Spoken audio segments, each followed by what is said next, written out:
Hello friend, welcome again.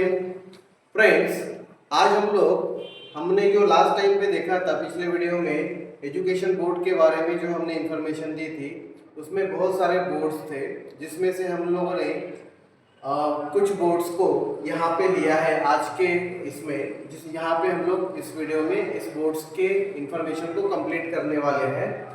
अब friends देखिए, दो इंटरनेशनल बोर्ड्स थे, दो नेशनल बोर्ड्स थे और ये जो है ये स्टेट बोर्ड है एजुकेशन बोर्ड में।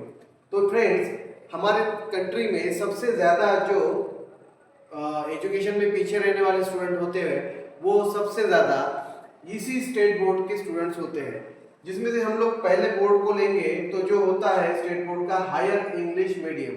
हायर इंग्लिश मीडियम में फ्रेंड्स जो स्टूडेंट्स होते हैं वो जो रेशो होता है स्टडी का, पढ़ाई का, एजुकेशन का, वो रेशो जो होता है वो 70 to 80% स्टूडेंट्स अच्छे लेवल पे एजुकेटेड होते हैं, पढ़े लिखे होते हैं, जिनको रीडिंग अच्छा होता है, जिनका राइटिंग अच्छा होता है और जो स्पीकिंग भी अच्छे से कर सकते हैं। तो इसमें से फ्रेंड हम लोग 70 to 80% स्टूडेंट्स बेटर होते हैं इन हायर इंग्लिश मीडियम में, और ये इंग्लिश टू इंग्लिश में पढ़ाते हैं। उसके बाद आता है फ्रेंड्स जो एजुकेशन में पीछे रहने वाला lower English medium. Lower English medium जो होते हैं, लोअर इंग्लिश मीडियम में फ्रेंड्स आधा इंग्लिश होता है, मतलब मेन सब्जेक्ट जो होते हैं इंग्लिश मीडियम में होते हैं, जैसे मैथमेटिक्स और जो साइंस होते हैं, ये मेन सब्जेक्ट जो होते हैं वो इंग्लिश मीडियम में होते हैं, और बाकी की जो सब्जेक्ट्स होते हैं वो उनकी ओन लैंग्वेज में होते हैं। अगर मराठी मीडियम है तो मराठी, हिंदी मीडियम है तो हिंदी। तो इसीलिए ये जो मीडियम है इसमें जो बच्चे होते हैं, मोस्ट ऑफ द स्टूडेंट जो होते हैं इसमें रीडिंग नहीं आता है बहुत सारे बच्चों को, और इनका जो रेशो है ये लगभग 70 to 80% स्टूडेंट्स जो होते हैं, 70 to 80% स्टूडेंट इनको रीडिंग, राइटिंग, स्पीकिंग तो छोड़ ही दीजिए, इसमें ये बच्चे कमजोर होते हैं। इंग्लिश की बात कर रहा हूं मैं, इंग्लिश की रीडिंग वीक होती है, राइटिंग वीक होती है, स्पीकिंग भी तो बिल्कुल भी नहीं होती है, और ये बच्चे होते 70 to 80% होते हैं जिनको नहीं आता है।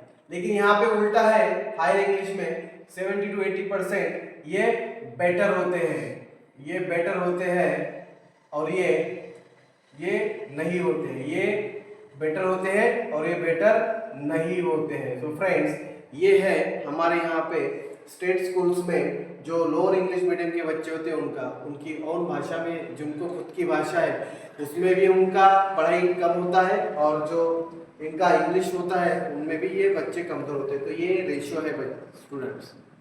अब चलते हैं हम लोग आगे। मदर टंग मीडियम मतलब जो होता है, अगर कोई स्टेट मराठी, महाराष्ट्र है तो मराठी मीडियम रहेगा, अगर कोई दूसरा बोर्ड है तो हिंदी मीडियम है तो हिंदी मीडियम रहेगा। तो ये जो मीडियम होते हैं तो ये ओन लैंग्वेज मीडियम होते हैं, जिनकी भाषा जो मदर टंग है, मातृभाषा जो है, उस मातृभाषा में उनके वो सब्जेक्ट को सिखाया जाता है। सारे सब्जेक्ट्स जो होते हैं, चाहे वो मैथमेटिक्स रहे या फिर वो साइंस रहे, वो उनकी भाषा में सिखाया जाता है। तो बच्चों, आजकल स्टूडेंट्स क्या हो रहा है कि ये जो स्कूल्स है ये लगभग बंद होने की कगार पे आ गए हैं, क्योंकि आज हर एक विद्यार्थी, स्टूडेंट एक इंग्लिश मीडियम में पढ़ना चाहता है, अंग्रेजी बोलना चाहता है, बट ये जो है एटमॉस्फेयर उनको हेल्प नहीं करता है, और ये सब्जेक्ट जो है उनको हेल्प नहीं करते। तो यहाँ पे जो फ्रेंड्स होता है, ये बहुत सारे जो छोटे छोटे गांव होते हैं, कस्बे होते हैं, वहाँ पे ऐसे स्कूल्स होते हैं, और ये शहरों में तो लगभग कमी होने पे आ चुके हैं। तो इस मीडियम में जो बच्चे होते हैं, तो ये बच्चे जो होते हैं इनमें बहुत सारे बच्चों का जो रीडिंग होता है वो होता है ठीक ठाक रीडिंग, बट ये इंग्लिश में ये बच्चों का जो नॉलेज होता है वो बिल्कुल लगभग जीरो होता है इंग्लिश के लिए। तो कुछ एक बच्चों को आता है बट कुछ बच्चों को नहीं आता है, और इंग्लिश एक ऑप्शनल सब्जेक्ट हो जाता है उनके लिए, कि मतलब उनको आना है या नहीं आना है, वो एक खाली सब्जेक्ट होता है पढ़ाने का। तो फ्रेंड्स, सबसे ज़्यादा ज़रूरत जो पड़ती है इंग्लिश की, तो ये हायर एजुकेशन मीडियम के लिए और दूसरा लोअर मीडियम के लिए। तो तो इसमें जो बीच में फंस गया है ये जो है लोअर इंग्लिश मीडियम, 90% स्टूडेंट्स ये लोअर इंग्लिश मीडियम में पढ़ते हैं कंट्री की, मतलब हर स्टेट के अंदर लोअर इंग्लिश मीडियम, जिसमें इन बच्चों का रीडिंग कमजोर होता है। कुछ एक सिर्फ 10% बच्चे ही अच्छा कर पाते हैं। राइटिंग कैसे करते हैं, लेटर स्टोरीज ऐसे, ये इन लोगों को लिखते आना चाहिए, वो भी ऐसे नहीं कि मतलब देख के नहीं, रट्टा मार के नहीं, तो उनको वो दिमाग में उनके पॉइंट आया और वो देख आने के बाद उन्होंने पेपर पे लिखा, ये उनको करना आना चाहिए। तो वो नहीं आता है, और स्पीकिंग तो ये भी नहीं आता है।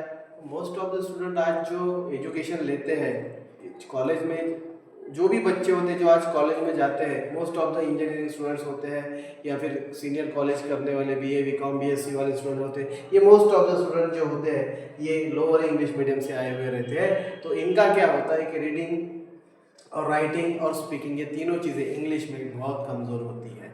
तो मेरा फ्रेंड्स आपके से ये कहना है कि मैं आपके इंग्लिश का प्रॉब्लम सॉल्व करने वाला हूँ, आपके एजुकेशन के भी प्रॉब्लम सॉल्व करने वाला हूँ। यहाँ पे आपको हर चीज़ का एक पूरा डिटेल एजुकेशन जानकारी दी जाएगी, लेकिन इससे पहले आपको जो खुद को पहचानना है और आपकी क्या क्या चीज़ें कमज़ोर है रीडिंग राइटिंग स्पीकिंग में से, तो उन सब चीज़ों को समझ के आपको इन वीडियोस को देखना है, उसको फॉलो करना है, सब्सक्राइब करना है, सो दैट के आने वाले वीडियोस जो रहेंगे आपको इन्फॉर्मेशन प्रोवाइड करेंगे, जिसकी वजह से आपका इंग्लिश का जो रीडिंग राइटिंग लिसनिंग स्पीकिंग का प्रॉब्लम जो है वो जड़ से ख़त्म हो जाए। आप चाहे कॉलेज में हो, आप चाहे स्कूल में हो, तो हर लेवल के स्टूडेंट के लिए इस वीडियो की जानकारी, हमारी इन्फॉर्मेशन बहुत ही हेल्प करने वाली है। सो फ्रेंड्स बने रहिए अगले वीडियो के लिए, और हम लोग अगले वीडियो में स्टार्ट करने वाले हैं आपके प्रॉब्लम्स का सॉल्यूशन का सिलसिला, जिसकी वजह से आपका डेवलपमेंट स्टार्ट हो जाएगा। So thank you for listening and watching the videos. I hope इसको लाइक कीजिए, कमेंट कीजिए और शेयर कीजिए, सब्सक्राइब कीजिए सबसे पहले, और किसी भी अपने फ्रेंड्स को भी बताइए। अभी यहाँ से आपका जो जर्नी है स्टार्ट होते जा रहा है। So thank you friends.